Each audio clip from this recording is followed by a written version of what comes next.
Hello everybody and welcome to the Hunter Esq podcast. I'm Chris Colgan and I'm joined today by my very good friend Simon Hunter, who is the CEO of Hunter Apparel Solutions. And today we're going to be talking about all things decontamination. So that whole contamination issue that's affecting the fire and rescue service and other emergency responders. So today's going to be a really insightful, or hopefully a really insightful discussion around liquid carbon dioxide and how that is implemented into the fire and rescue service and the difference that it can make. But I want to touch on at the beginning, Simon, if you could, just take us back to, I think it was June 2022 when we first met, and you unveiled your plans following extensive research that you'd conducted. And if you could just take us back to that moment where you started to talk to me about how you felt the sector should move forward in this very difficult arena around contaminants. Sure. Thank you for the introduction, Chris.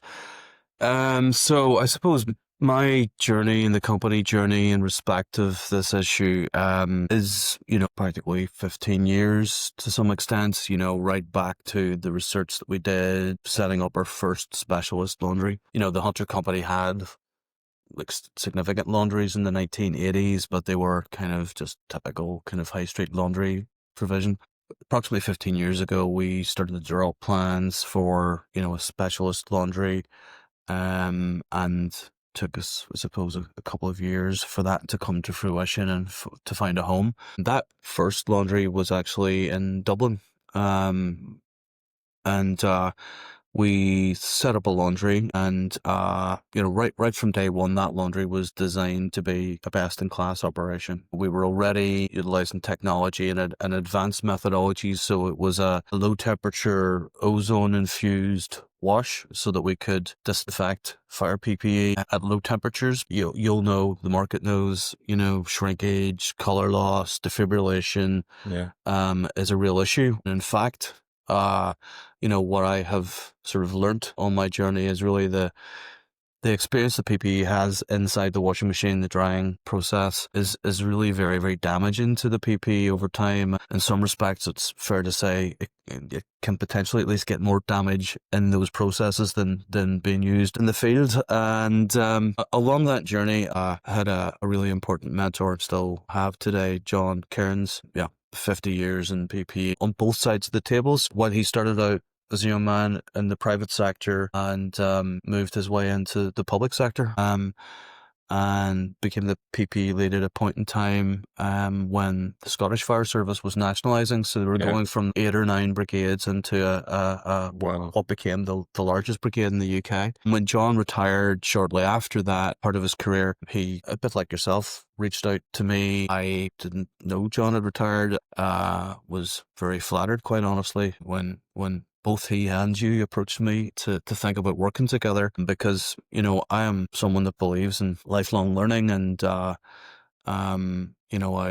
felt association with him as well as with you would be something that I could learn from. So, I got to pick John's brains. John was very kind to share his sort of lifelong learnings, and John had a great passion for the issue of firefighter cancer. And I don't think he'll mind me mention, because I've heard him speak about it openly. John had cancer. So, and John's cancer was a classic kind of firefighter cancer, so to speak. And that was from just handling contaminated PPE, because John wasn't an operational firefighter, was he? John wasn't. No, he was a civilian. I suppose textually it's important to say, can never say how someone necessarily got cancer, because there's so many variables. John was heavily involved with fire PPE. John's determination really was to, in a way, give back, spread his learning, and he did that significantly through me. So I was lucky to take on board some of that learning and have the opportunity to then disperse that learning further through this organisation. Really, this sort of then got into a particular phase. We had the well-established, laundry service for, 10 or more brigades, large volumes going through that laundry service. And at that point, Simon, would that have been very much classed a traditional laundry, water-based, that probably many of your competitors would have been doing. Would they have been doing ozone at that time as well? Or was you ahead of the... I don't think in UK terms there were too many laundries using ozone. It's always impossible to say what the competitors are doing, but my understanding is most laundries of fire kit will use thermal disinfection, which is obviously a more kind of traditional way of laundering fire PPE, but that higher temperature that you need for thermal disinfection is hard on the PPE. It's really hard on the PPE. We know because we experimented with that too. You definitely get more shrinkage, you get more color loss, and erosion really of the kit, in a sort of a premature way, I would say. Doing what we did the way we did it sort of gave the PPE an elongated life. I think it's important to say, when you have very high quality PPE, so you got a really, really good fire suit, great fabrics, great trims, really high quality manufacturing. You combine that with a lower temperature aqueous-based wash. Even a busy brigade that is thrashing that kit are going to get at least 8 years, if not 10 or even more years out of that kit. We've lived that. Is it worth just touching on, for those listening and viewing today, the advancements in fire kit itself? Because I reflect back on what I joined with, which was I affectionately term a donkey jacket, plastic leggings, rubber boots, and a cork helmet. Yeah. And lovely vision, Chris. Lovely vision, yeah. I'm sure they don't want that vision, but that's what I joined with. PPE fire kit now is far more technically advanced, and that brings with it problems around how you clean and decontaminate it. But is it worth just sort of sharing what goes in to make a traditional tunic and leggings so that firefighters can understand the work that goes on in terms of protecting their health and safety? Because actually I didn't realise all of the design features and component parts that were integral in modern fire kit. But again, that probably will lead us on to talk about how do you decontaminate something like that, and the problems with traditional laundries, and why the solution might be something else. Well, fire kit is intrinsically complex in design. And whilst, people talk about a 3-layer kit or a 4-layer kit, I was actually counting some of the component parts on a particular kit recently, and I think I got to 14 layers. So, it's not just about the 3 layers that make up the body piece. Yeah. What about where there's pockets and pocket flaps and radio, various gizmos and gadgets, so you can have an awful lot of layers in some areas of fire kit. Yeah. So it is complex. What it does is a sort of across a range of multi-norms is complex. And caring for it is really, really complex. And, the decisions that are made as to, what type of chemistry, what types of washing machines, what temperature, what pressure, what drying mechanisms all have a real impact on the outcomes. And I know you love your outcomes.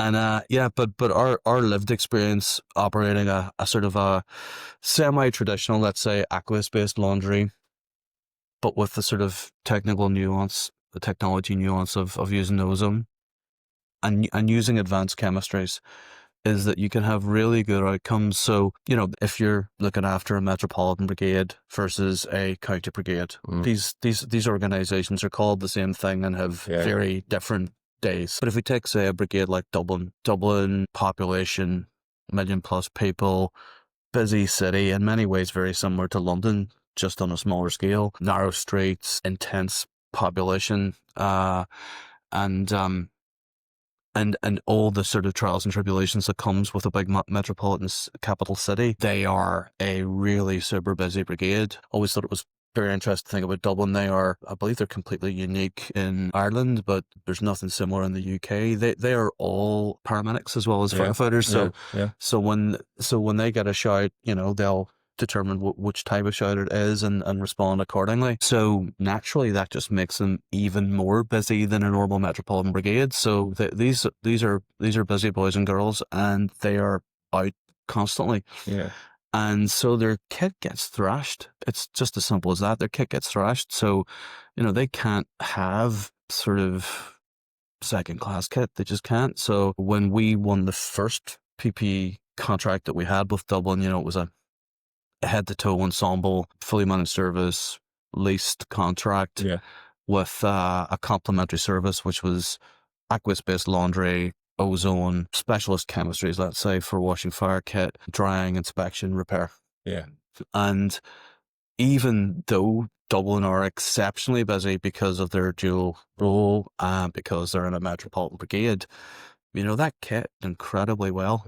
Sometimes brigades, if we talk about a 30 wash kit or a 40 wash kit, I mean, I've heard many instances of brigades that are not getting the 30 or 40 wash life out of their kit. Because of the harsh realities of the instant ground. So their kit's getting battered and cut and torn, is that what? Yeah. All of the above, but I guess you can't sort of separate what kind of a life you get from kit from, was it good quality kit to begin with? Is the care package a good quality care package so that you get an optimal situation?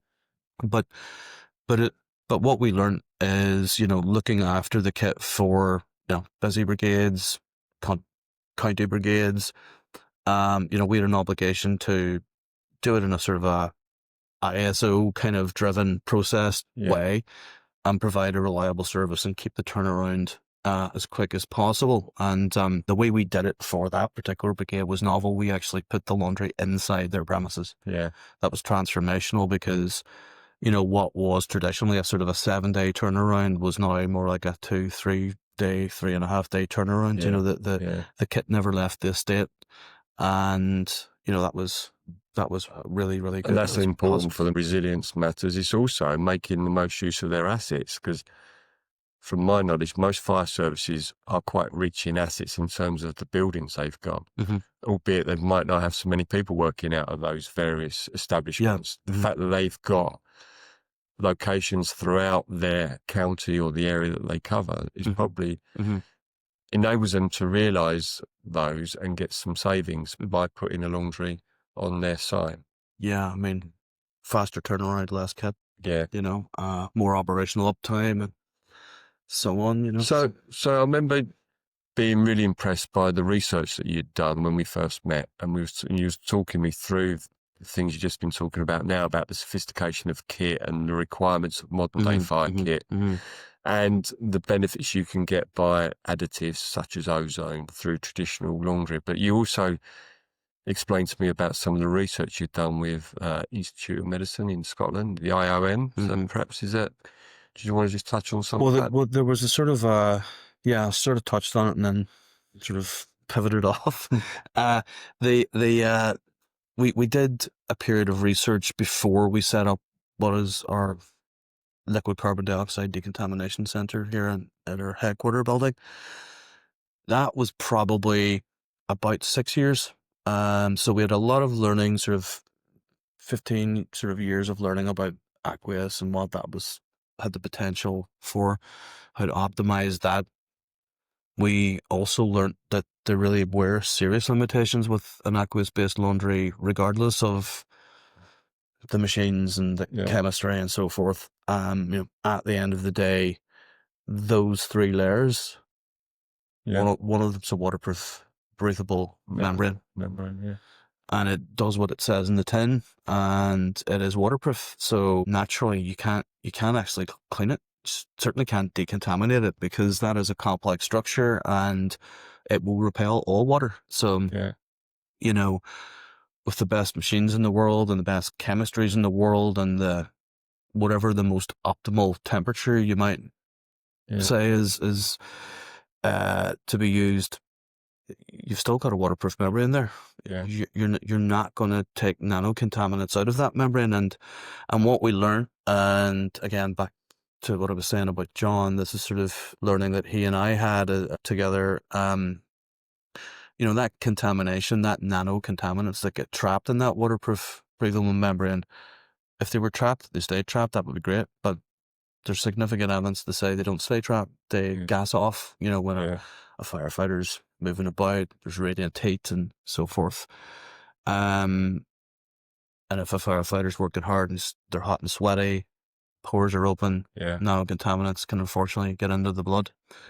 So So we then found out that, that there was a sort of a solution. There was CO2, and CO2 could remove the nano contaminants that are inside the waterproof breathable membrane that you can't clean with water. Yeah. And that was an extensive journey. We did lots of research together, and ended up learning that there are essentially multiple different technologies in the CO2 space. And this is an area that's really not well understood, understandably so. It's a bit of a niche topic. Yeah. But what we subsequently learned is there's the CO2 technology has actually been around for quite a while.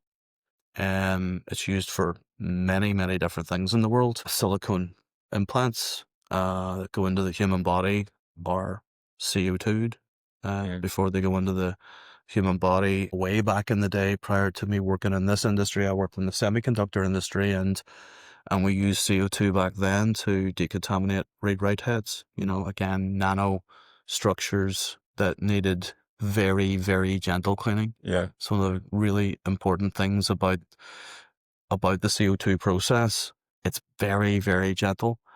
Because as people learn about it, and they learn that the efficacy of that technology is so much better than water. Yeah. You would tend to associate higher level of efficacy with sort of a harsher treatment. Normally that's the way of the world, there's trade-offs, and actually what you've got is a much more gentle process with much greater efficacy. Just sort of sounds too good to be true for many people, doesn't it? Yeah. And that is one of the challenges. Yeah. But back to what I was saying really is the older version of this technology is essentially where you've got to wash and you've got to dry and then you've got to decontaminate. Whereas the more advanced version of the technology is where you clean and decontaminate without water. Yeah. That's not necessarily to say that there is no sort of area for water at all. I mean, if someone falls in a bog and is filthy dirty, you maybe just want to wash that kit. But the point being that, with the most modern version of this technology, what we call deconology, liquid carbon dioxide plus, if you like. Yeah. We don't need to have that very aggressive washing process, that very aggressive drying process. So all the sort of things that you associate as negative attributes of that in terms of shrinkage and color loss and defibrillation, because of the fact that kit is all thrashing about in the machine and smashing off the drum of the machine. If you watch it, it's an aggressive process, and LCO2 plus is just not an aggressive process. It's very, very gentle. How do the stats stand up against each other? So with the best aqueous wash that you could get versus LCO2 plus Deconology, what's the difference in terms of contaminant removal? You're talking about the efficacy of both those processes. I mean, there's many studies out there. I suppose the one that I see the most is a Finnish study, and basically what they were showing was that somewhere in the zone of 15 to 40% decontaminating effect is what you could expect with a water-based system. So that was kind of the range. Versus how much with LCO2 plus? What would you be looking to get? I mean, in terms of nanocontaminants, there are hundreds and hundreds of nanocontaminants that fire can get contaminated with, but you'll get results up as good as over 99% Really? with lots of them. Obviously, the results will vary depending on the nanocontaminant. Some of them pose more challenges than others, but the efficacy it's really off the scale. I mean, there's no comparison between water-based washing and LCO2 in terms of what you can achieve in respect of that contamination. So how would you summarize the benefits of moving to an LCO2 process over a traditional? Obviously, I would imagine like no water involved, so that brings about benefits around shrinkage and drying times. But how would you summarize the benefits of an LCO2 plus process?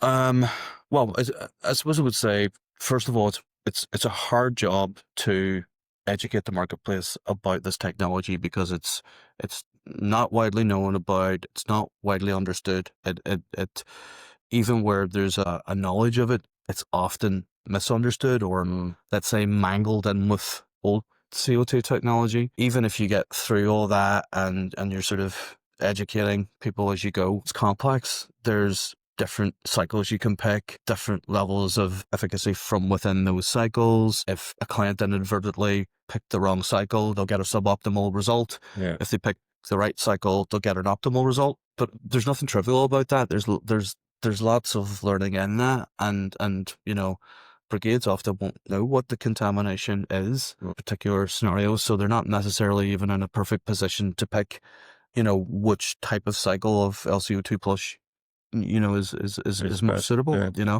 So, look, that's just about good contract and relationships, working in partnership, trying to learn together, understanding that these things are a journey and trying to optimize the outcome is just, it's a journey, you got to work together to try and... No, I assume you'd welcome the introduction of the new standard, ISO 23616, because if I'm right, that actually advocates end users to explore modern technologies in terms of cleaning and decontaminating fire kit. Yeah, it's useful to have an international standard, and it does mention sort of advanced technologies. I suppose I don't know that it's awfully helpful that it mentions kind of ozone and liquid carbon dioxide as advanced technologies, because I'm not so sure that ozone should sit in the same sentence as LCO2.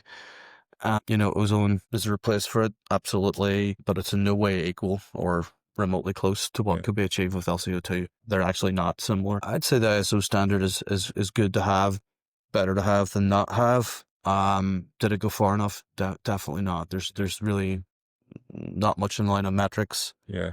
I mean, don't get me wrong, I'd encourage everyone to read it. At the end of the day, it's a best practice model. It's part of a journey in itself.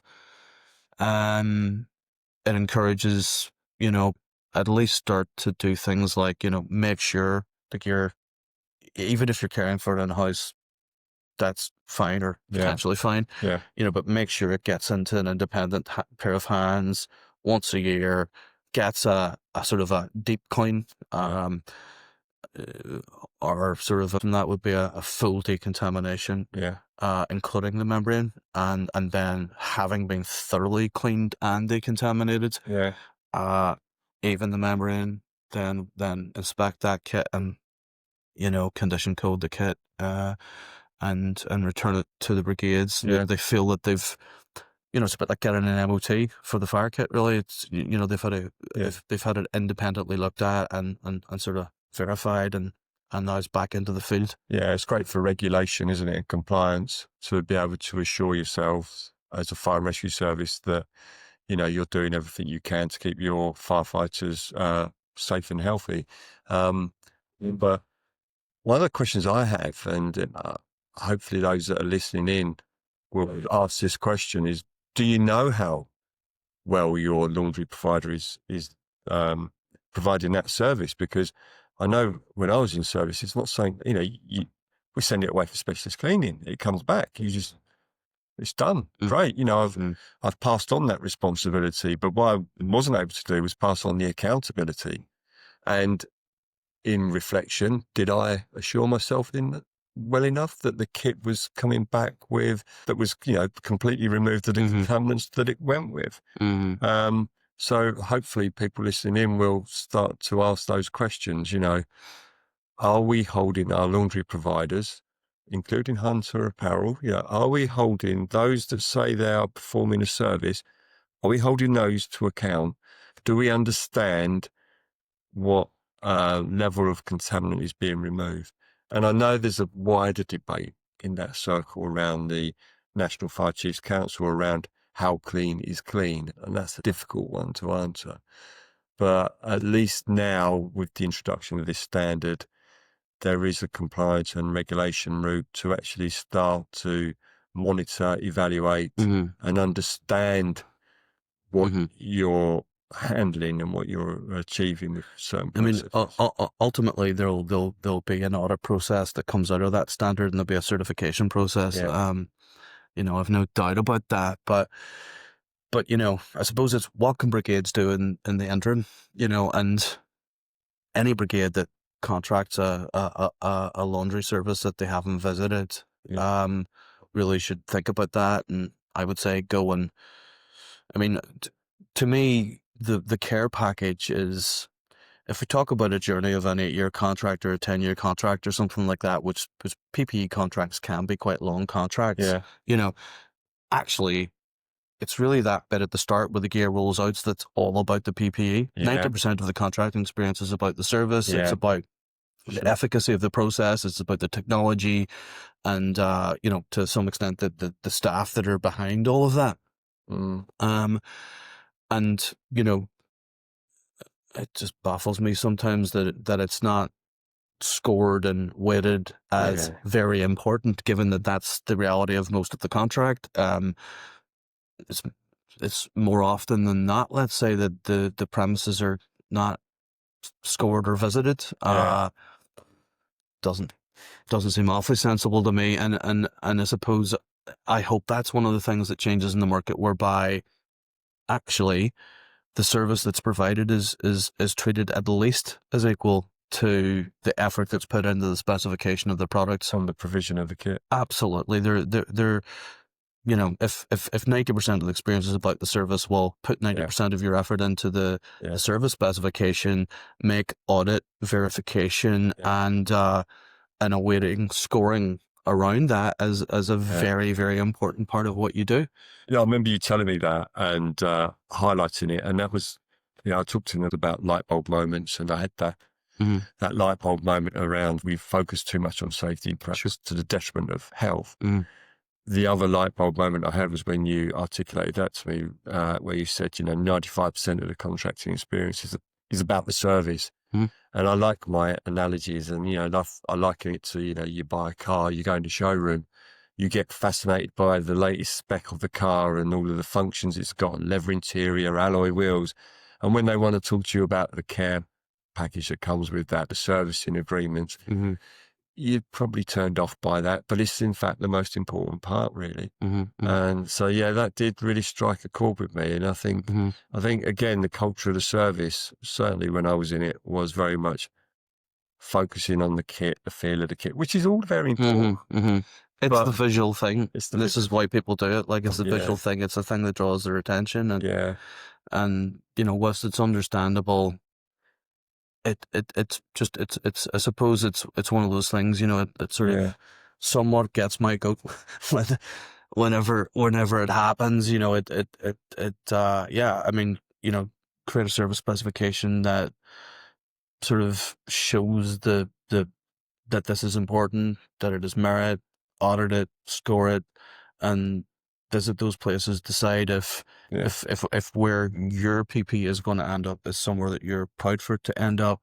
Does it look like the people know what they're doing? Does it look like there's good protocols? Is there red zones and amber zones and green zones and, good filtration, and or is it just some building with a bunch of washing machines put into it? These are very niche, very professionalized sort of areas, and we certainly encourage people to come here. I mean, we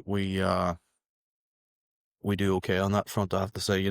Every week we have 1 or 2 brigades here who have taken the time and effort to come and visit us to see what we do and how we do it, and then it's up to them to think if the way we're doing things has merits or not, or if it's something they would like to see emulated in the services that they receive. But it's sort of constant ongoing thing. We're using the sort of visits as a way to try and educate the marketplace in that respect. Sure. One of the things you touched on earlier was about before you came into this industry, your work in the microchip industry and working in clean rooms and high technological areas. One of the things I think perhaps many people listening won't understand is your background in that, and how that's driven the services you provide now, and how you've implemented some of those technologies and software packages into that very thing we've just been talking about around the care and maintenance of PPE. So, there's Hunter Pack and Hunter Care. Do you just want to sort of elaborate on that and the benefits that Hunter Apparel can provide in terms of track and trace? Well, I suppose, in my 20s, my first kind of proper job, let's say, was at the semiconductor industry.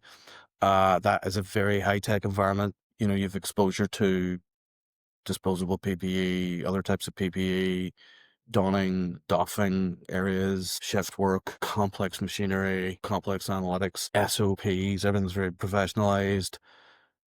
Depending on the area you work in, you can have areas where there's constant sort of ventilation of the air, and it's a really interesting environment to work in. And there's just tech everywhere.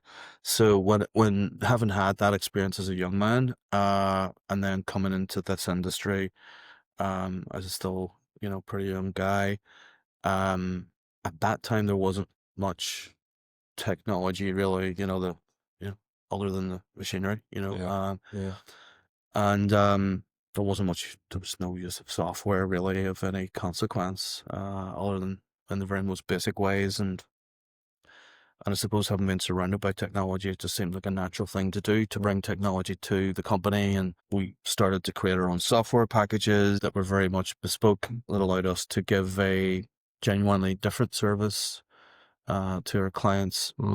And, we've created a number of software products over the last 25 years. They've become multi-award winning, and our customers, value them.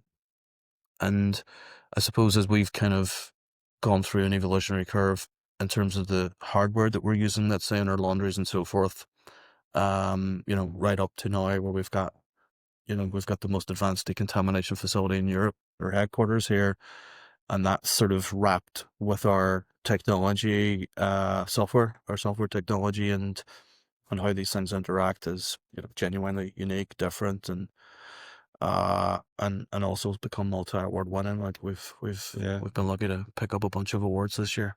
Yeah, I saw that in some of the recent articles. So best product solution and some more innovative awards there from BSIF. So must be extremely proud of those.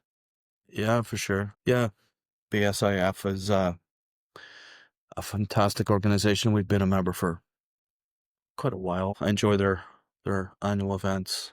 Black ties are always pretty lively. Yeah, we picked up 2 this year. We picked up Best Product Innovation Award for our FlexGuard product, which is a sort of a blunt trauma armor system for police and prisons. It's the world's first fully hinged system, and that did well. And we also won the top award for innovation, which was for Deconology, which was our sort of technology solution with liquid carbon dioxide plus decontamination. And my son and I did fortunate enough to go to America this year, Louisiana specifically, which is some hell of a town.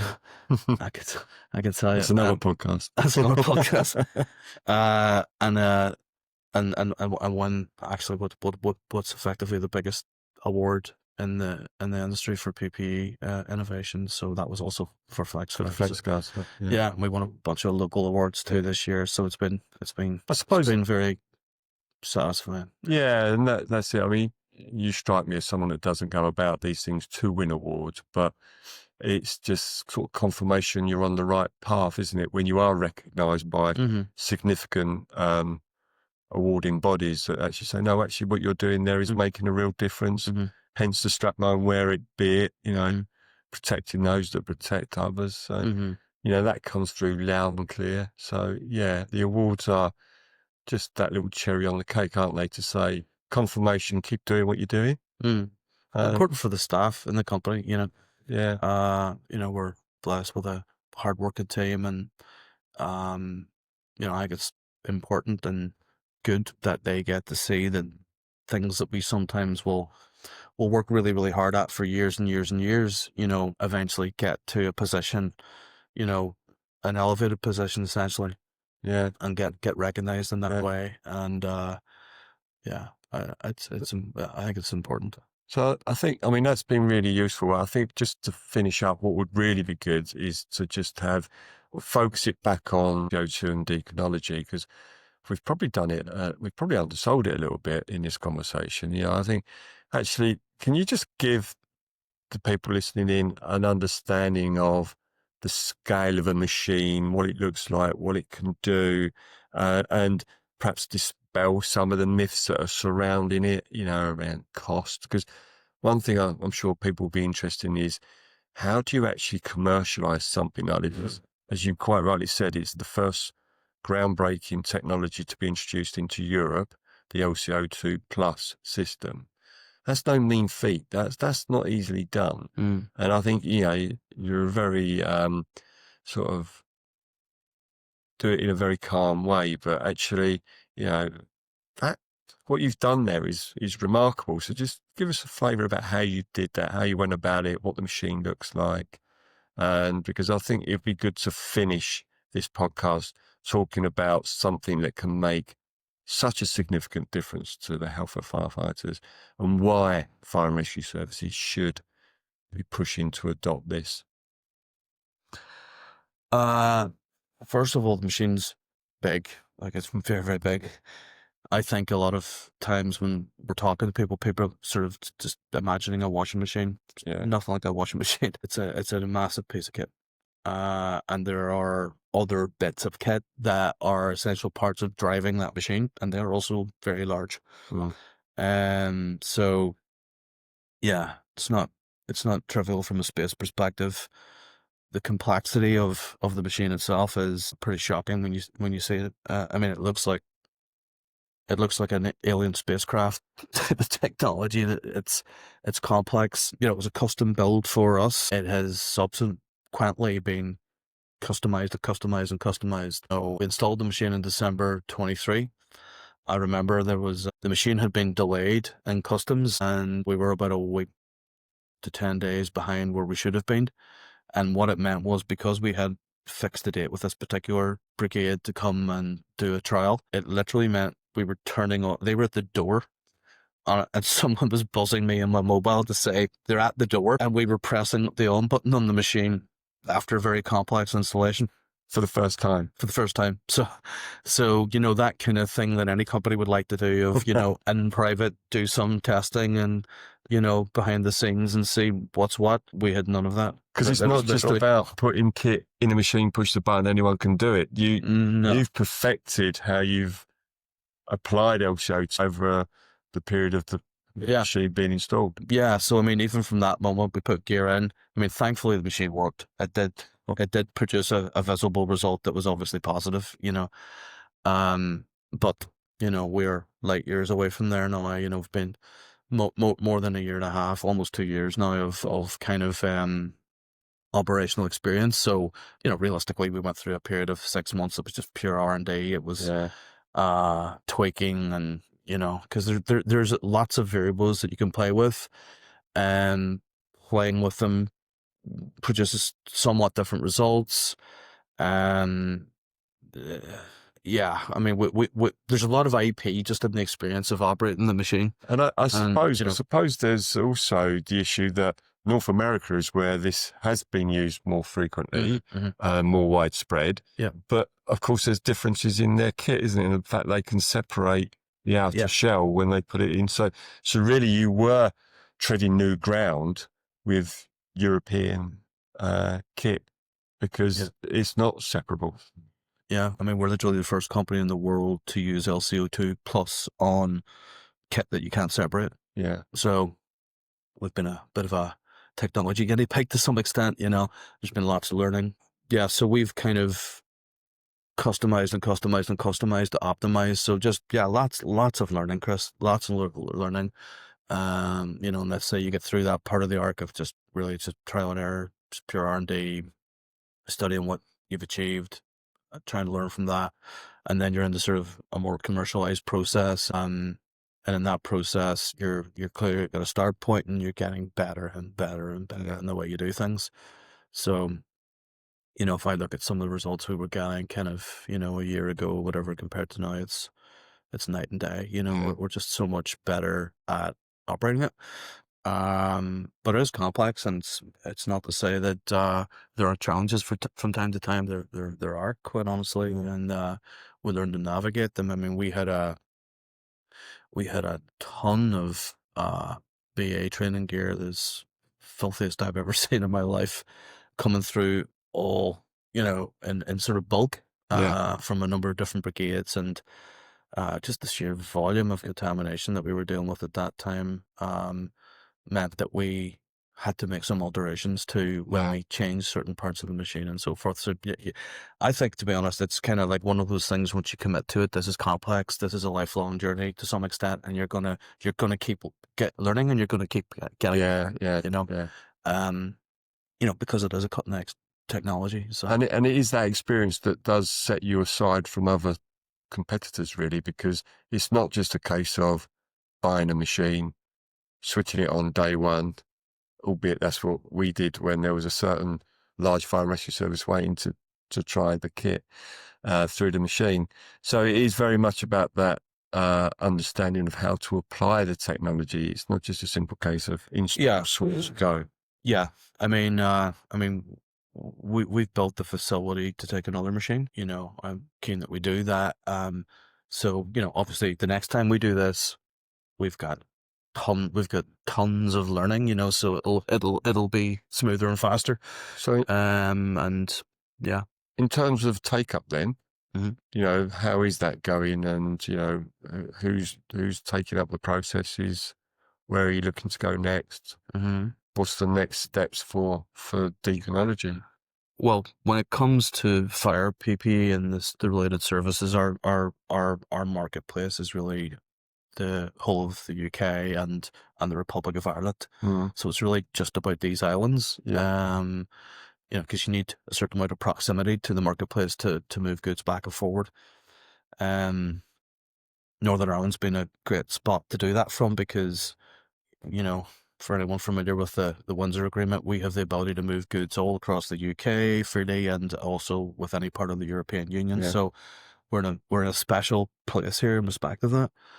And that's been useful. And the earliest adopting market has been the Republic of Ireland. And we're at the point now where I think with something like 60% of the firefighters are signed up to the system.